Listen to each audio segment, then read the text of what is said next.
ರಾಜ್ಯ ಕಾಂಗ್ರೆಸ್ನಲ್ಲಿ ನವೆಂಬರ್ ಕ್ರಾಂತಿ ಕಿಡಿ ಹೆಚ್ಚಾಗ್ತಾ ಇದೆ. ಟಾಕ್ ವಾರ್ ಬೆನ್ನಲ್ಲೇ ರಾಜ್ಯಕ್ಕೆ ರಾಹುಲ್ ಗಾಂಧಿ ಅವರ ಎಂಟ್ರಿ ಆಗ್ತಾ ಇದೆ. ಕ್ರಾಂತಿಗೆ ಸಿದ್ಧವಾಗ್ತಾ ಇದೆಯಾ ಸಿಎಂ ಡಿಸಿಎಂ ಟೀಮ್? ಕ್ರಾಂತಿ ಚರ್ಚೆ ನಡುವೆಯೇ ರಾಜ್ಯಕ್ಕೆ ಬರ್ತಾ ಇದ್ದಾರಾ ರಾಹುಲ್? ಸರ್ಕಾರದ ಕಾರ್ಯಕ್ರಮವೊಂದಕ್ಕೆ ಆಹ್ವಾನವನ್ನ ನೀಡೋದಕ್ಕೆ ನಿರ್ಧಾರವನ್ನ ಮಾಡಲಾಗಿದೆ. ನವೆಂಬರ್ 19ರಂದು ನಡೆಯುವಂತಹ ಕಾರ್ಯಕ್ರಮಕ್ಕೆ ಆಹ್ವಾನವನ್ನ ಕೊಡಬೇಕು ರಾಹುಲ್ ಗಾಂಧಿ ಅವರಿಗೆ ಅಂತ ಹೇಳಿ ಚಿಂತನೆಗಳು ನಡೀತಾ ಇದೆ. ಆಹ್ವಾನವನ್ನ ನೀಡೋದಕ್ಕೆ ಆಸಕ್ತಿ ತೋರ್ತಾ ಇದ್ದಾರೆ DCM DK Shivakumar.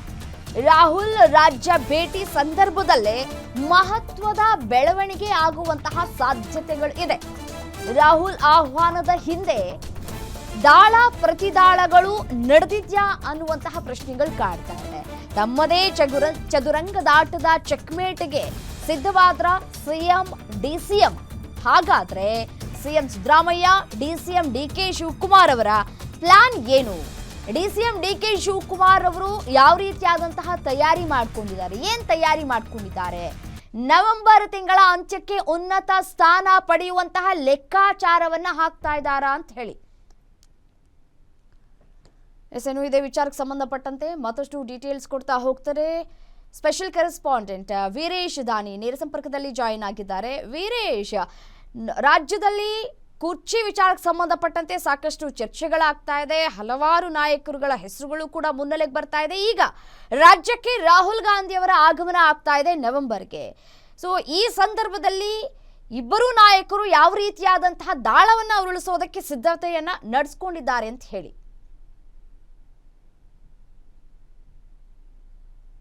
Ramya, November ಕ್ರಾಂತಿ ಆಗತ್ತೆ ಅನ್ನೋ ಒಂದು ಬಹುದೊಡ್ಡದಾದಂತಹ ಚರ್ಚೆ ರಾಜ್ಯ ರಾಜಕಾರಣದಲ್ಲಿ ಕೇಳಿ ಬರ್ತಾ ಇರುವಂತದ್ದು. ಅದರಲ್ಲೂ ರಾಜ್ಯ ಕಾಂಗ್ರೆಸ್ ವಲಯದಲ್ಲಿ ನವೆಂಬರ್ ವೇಳೆಗೆ ಅಧಿಕಾರ ಹಂಚಿಕೆ ಆಗುತ್ತೆ ಅನ್ನೋ ಒಂದು ಕುತೂಹಲ ಸಾಕಷ್ಟು ಜೋರಾಗಿನ ಚರ್ಚೆಗೆ ಕಾರಣವಾಗ್ತಾ ಇರುವಂತದ್ದು. ಅದರಲ್ಲೂ ವಿಶೇಷವಾಗಿ ನವೆಂಬರ್ 21ಕ್ಕೆ ಸಿಎಂ ಸಿದ್ದರಾಮಯ್ಯನವರು ಮುಖ್ಯಮಂತ್ರಿಯಾಗಿ 2.5 ವರ್ಷಗಳ ಅಧಿಕಾರವನ್ನ ಪೂರೈಸ್ತಾರೆ. ಇದೇ ಸಂದರ್ಭದಲ್ಲಿ ರಾಜ್ಯಕ್ಕೆ ರಾಹುಲ್ ಗಾಂಧಿ ಅವರು ಎಂಟ್ರಿ ಆಗುವಂತ ಸಾಧ್ಯತೆಗಳು ಸಾಕಷ್ಟು ದಟ್ಟವಾಗಿರುವಂತದ್ದು.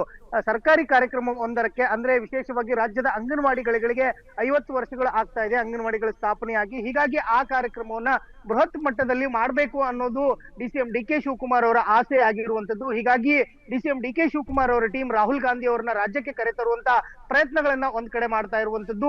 ರಾಹುಲ್ ಗಾಂಧಿ ಅವರು ರಾಜ್ಯಕ್ಕೆ ಆಗಮಿಸಿದ್ರೆ ಆ ಸಂದರ್ಭದಲ್ಲಿ ಡಿಸಿಎಂ ಡಿಕೆ ಶಿವಕುಮಾರ್ ಅವರು ರಾಹುಲ್ ಗಾಂಧಿ ಅವರ ಮನವೊಲಿಸಲಿಕ್ಕೆ ಒಂದು ಪ್ರಯತ್ನಗಳನ್ನ ಮಾಡ್ತಾ ಇರುವಂತದ್ದು. ಯಾಕಂತಂದ್ರೆ ಸಿಎಂ ಸಿದ್ದರಾಮಯ್ಯನವರು ಮುಖ್ಯಮಂತ್ರಿಯಾಗಿ 2.5 ವರ್ಷಗಳ ಕಾಲ ಅಧಿಕಾರವನ್ನ ಪೂರ್ಣಯಿಸಿದ್ದಾರೆ.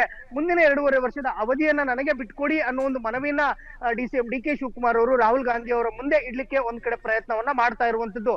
ಇನ್ನೊಂದ್ ಕಡೆ ಅದಕ್ಕೆ ತದ್ವಿರುದ್ಧವಾಗಿ ಸಿಎಂ ಸಿದ್ದರಾಮಯ್ಯನವರ ಟೀಮ್ ಸಹ ರಾಹುಲ್ ಗಾಂಧಿ ಅವರಿಗೆ ಒಂದ್ ಕಡೆ ರಾಜ್ಯಕ್ಕೆ ಆಹ್ವಾನ ಆಗುವಂತ ಸಂದರ್ಭದಲ್ಲಿನೇ ಅವರು ಸಹ ಪ್ರತಿದಾಳಗಳನ್ನ ಉಳಿಸ್ತಾ ಇರುವಂತದ್ದು ಸ್ಪಷ್ಟವಾಗಿ ಗೊತ್ತಾಗ್ತಾ ಇರುವಂತದ್ದು. ಯಾಕಂತಂದ್ರೆ ರಾಹುಲ್ ಗಾಂಧಿ ಅವರು ರಾಜ್ಯಕ್ಕೆ ಬರ್ಲಿ, ಆದ್ರೆ 2.5 ವರ್ಷಗಳು ಪೂರ್ಣ ಮುಗಿಯೋದ್ರ ಒಳಗನೆ ಸಚಿವ ಸಂಪುಟ ಪುನರ್ರಚನೆ ಆದ್ರೆ ಮುಂದಿನ ಇದು ಯಾವುದೇ ರೀತಿಯಾದಂತ ಗೊಂದಲಗಳು ಆಗಲ್ಲ ಅನ್ನೋದು ಸಿಎಂ ಸಿದ್ದರಾಮಯ್ಯನವರ ಟೀಮ್ನವರ ಒಂದು ಸ್ಟ್ರಾಟಜಿ ಆಗಿರುವಂತದ್ದು. ಹೀಗಾಗಿನೇ ಸಿಎಂ ಸಿದ್ದರಾಮಯ್ಯನವರು ಸಹ ಹೈಕಮಾಂಡ್ ನಾಯಕರುಗಳ ಮುಂದೆ ಸಚಿವ ಸಂಪುಟ ಪುನರ್ರಚನೆಗೆ ಒಂದು ಮನವಿಯನ್ನ ಸಹ ಮಾಡಿಕೊಂಡಿರುವಂತದ್ದು. ರಮ್ಯಾ, ಥ್ಯಾಂಕ್ ಯು ತಮ್ಮೆಲ್ಲ ಮಾಹಿತಿಗಾಗಿ ವೀರೇಶ್.